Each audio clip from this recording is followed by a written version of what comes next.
What's up guys, welcome back to my channel. In today's video I'm going to show you how to add round border to a video in CapCut PC. Here you can see I have a video in timeline. So first of all click or select your layer, then go to video and basic, scale down to see the what I am doing, and then go to mask option, click here and then add mask option. Now resize your mask. I want to select all part of my video. Then you can see here is a icon like this. Just drag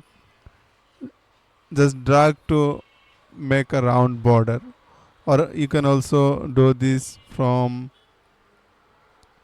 here.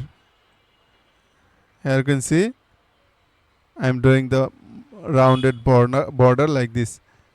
So you can make a round border following this method. Thanks for watching. See you in the next video. Bye.